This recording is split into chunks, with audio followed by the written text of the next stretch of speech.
Writing proofs. If you ask your parents what they remember about taking geometry in high school, most of them will remember two things. One is the Pythagorean theorem. The second one is writing proofs. Now, we don't write nearly as many proofs in geometry as we used to, but we do still write a lot of proofs. In fact, we will have one unit that the only thing we will do for that entire unit is write proofs about triangles. So we're going to introduce that idea today. When you are writing a proof, there's a couple of things that never ever change every time you write a proof in the format that we use, which is called a two-column proof. You should be able to tell why we call it a two-column proof. There's a column on the left called statements. There's a column on the right called reasons. The very, very first statement, the first thing that you always put in the left-hand column, the first statement, is always given information. Information always goes on the left side. Why that is true is always going to go on the right side. So the first reason is always the word given. You just write the word given down. Every time we do a proof, this is how we start. With every single proof that we do, no one should ever leave a proof completely blank in this room. Every person who does a proof should always know, because there's no thought process involved, that the first statement is always whatever they tell you the given is. And the first reason is always just the word given. In the same way, the last statement could be statement number 4. It could be statement number 6. It could be statement number 23. It doesn't matter how many steps it takes to get to where we need to go. The very last thing we write down in the statement column is always what you are trying to prove. And that's going to be information that's provided for you. They're going to give you the given, and they're going to tell you what they want you to prove. So you always start with those two things. The very first thing is always the given information. The very first reason is always the word given. And you know you are finished when you have written down as your last statement whatever it is you are trying to prove. Okay? Reasons support why the statement is true. You have to ask yourself that question. Why is this true? Well, because of da-da-da-da-da-da. And whatever da-da-da-da-da is, that's your reason. You always draw the picture. Now today you don't have to draw the picture. I've drawn it for you. If you are doing the work on a worksheet and it's fill in the blank, you won't have to draw the picture. If you are putting a problem up on the board, you have to draw the picture. I can't tell what's going on if I cannot see the picture. Neither can you. Plus, you also need to be able to mark the picture up. Okay? So for our example here, the given is usually something that's written down. And we know that that's what goes in the statement column.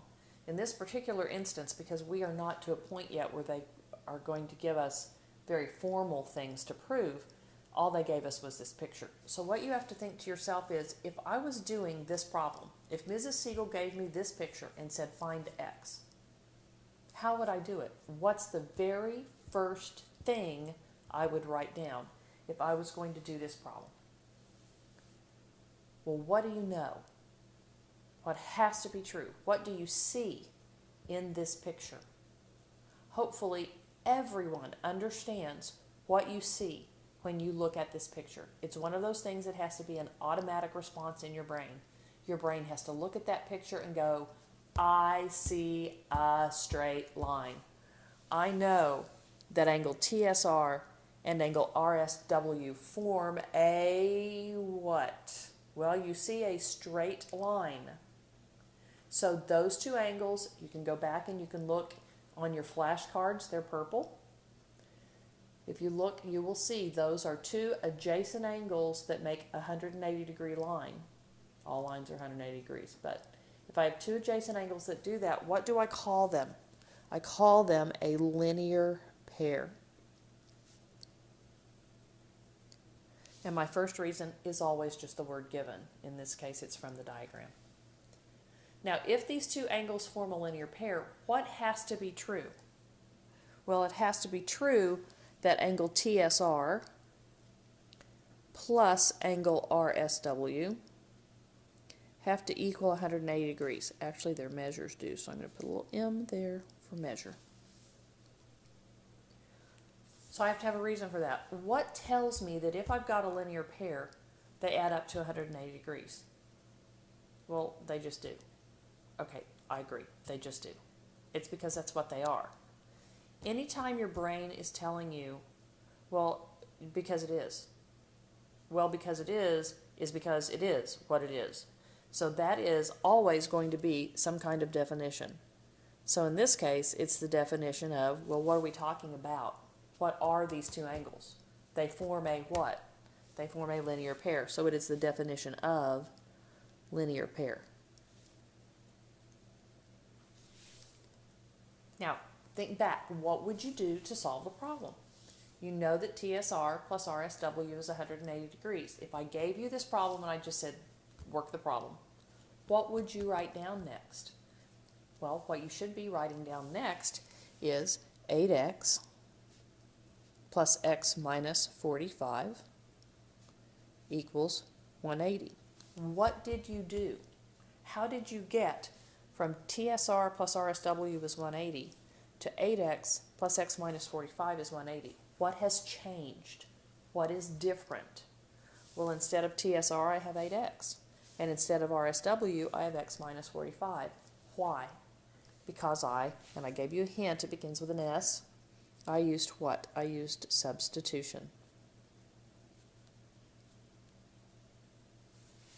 Now what are you going to do? Again, how do you solve the problem?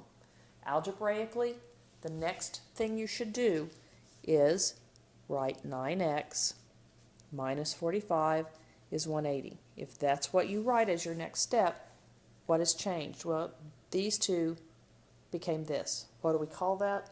Combined like terms.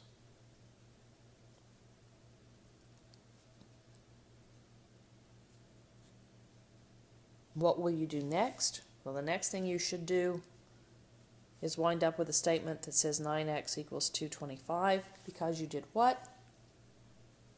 You added 45 on both sides. That is addition. And of course now you're going to have x equals 25, and that came from division. So let's say you were totally clueless and didn't have any idea how to do this problem at all. What would I expect?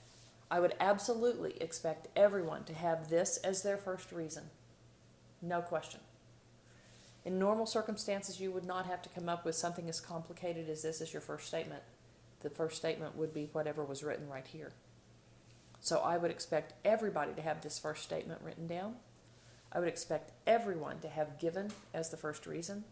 And if you knew that it had 6 steps, which you would if it was this kind of problem and I set it up for you this way, I would expect everyone to write x equals 25 as statement 6, because that is what you're trying to prove. What you're trying to prove will always be the very last thing you write down as a statement. The word prove is never part of a proof. Do not ever put the word prove down here.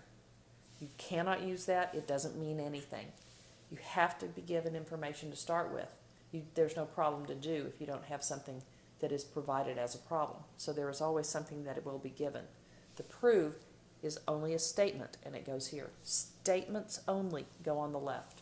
Reasons only go on the right-hand side. Okay? Now, if we are also out of school tomorrow, there is a project that is associated with this unit. And if we're not in school tomorrow, then check Blackboard again, and I will have the instructions for doing the project up for tomorrow. All right, have a great day.